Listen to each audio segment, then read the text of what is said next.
Hey everybody, happy Thanksgiving to the Canadians who are celebrating Thanksgiving. I am in Thanksgiving Monday. We really do Thanksgiving Sunday and Monday here. Had some food yesterday, but normally I cook my own food, and I don't have my Thanksgiving Monday food, so I'm in a mood kind of like Draymond Green. I feel like Draymond Green today. You know, I've been watching the Draymond Green and the Charles Barkley feud, if you wish to call it, and I actually love it. I think it's great. I think it's great for basketball. Charles Barkley saying he wants to punch Draymond in the face, just like many of us do. Apparently, he starts off saying, "I wish someone would punch him in the face," and then he says, "I want to punch him in the face," which is fantastic. Charles, punch that dude in the face. I don't care. But at the end of the day, of course, because Charles Barkley says it, everybody is breaking down whether or not he's supposed to have said it. Blah, blah, blah. Like, there's nothing to talk about in sports, eh? I guess they just have to keep these guys employed talking about nothing all the time. Should Charles have said it? Is it an inappropriate statement? Oh my goodness. It's exhausting listening to the minutia of sports. It's exhausting. Like, wow. Like, when you want to talk about one sport and one thing all the time, you got to just nitpick every single little detail. It's like Thanksgiving, and some people like to get, that piece of the turkey, that wing piece of the turkey, and you're not a lot of meat on that wing. So you just got to get down to the you got to get down to the bone almost, because ain't nothing there, But shoot, man, like, just listening to all these dummies talk about the same thing all over again. But at the end of the day, it's good for basketball, right? It's caused basketball to become an all-year sport, right? We can talk about it in the off season, we can talk about stuff in the preseason, stuff we won't even remember when the regular season, and when the championships and playoffs comes up, it'll be a whole different culture, whole different season, whole different situation going on over there. But at the end of the day, this is what we're talking about. Draymond Green, Jordan Poole, and now Charles Barkley has thrown his hat into the ring.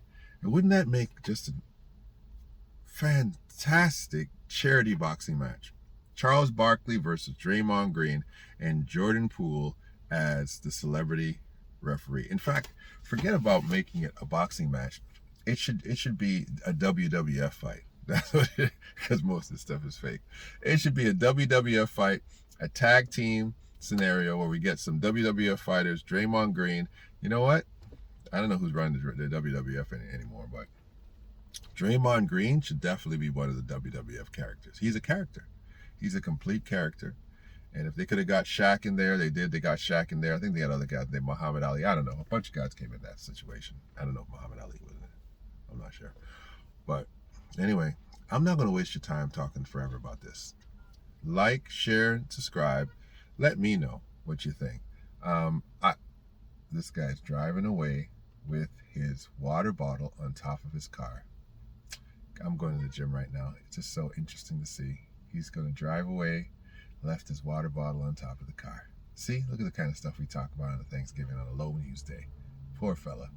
He's driving slow. It's still there. Anyway, I want to talk about the Toronto Raptors really quick as we close. I saw the game. We lost this to Chicago yesterday, and we got to the end, basically the end of the preseason, without any injuries, which is fantastic. What we want to do, though, is we really need to lock up these lineups. I was watching these young fellas yesterday. It was a good game. Three quarters of it was a good game. Would it have been great to still have DeRozan? Wouldn't it be great to still have DeMar DeRozan on the Raptors? Wouldn't it? It would be fantastic. I don't know about you.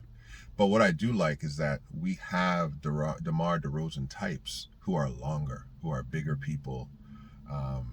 They're not DeMar yet, but we've got DeMar DeRozan types. We've got more than one of them. But it would be great to still have him.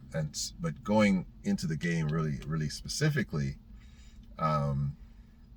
we look pretty good for 3 quarters. We can score. This is something I've underestimated, and I might have to retract some of my words a little bit. I don't know how great a defensive team we are. Our defense looks a little bit shaky in 2 areas. I talked about rim protection. I was hoping Koloko could be our rim protector. I think he's not ready for that role physically yet. I think he's long enough. He's athletic enough. But I see, he's kind of like a newborn deer, a little bit out there sometimes. Although he's still very, very good. Very, very, very good. Still a very, very, very, very good player. And I don't see us running back on defense.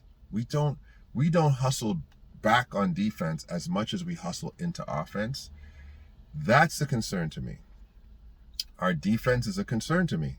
And for as many guys as we have, effort on defense should never be an issue. Like, go out there and give me 100% effort on defense.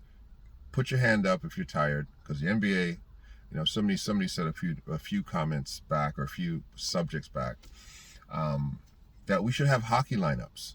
And the concept of hockey, boy, you skate your butt off and then you get off. And you got guys out here, I think you guys are resting on defense. You know what I'm saying? They're not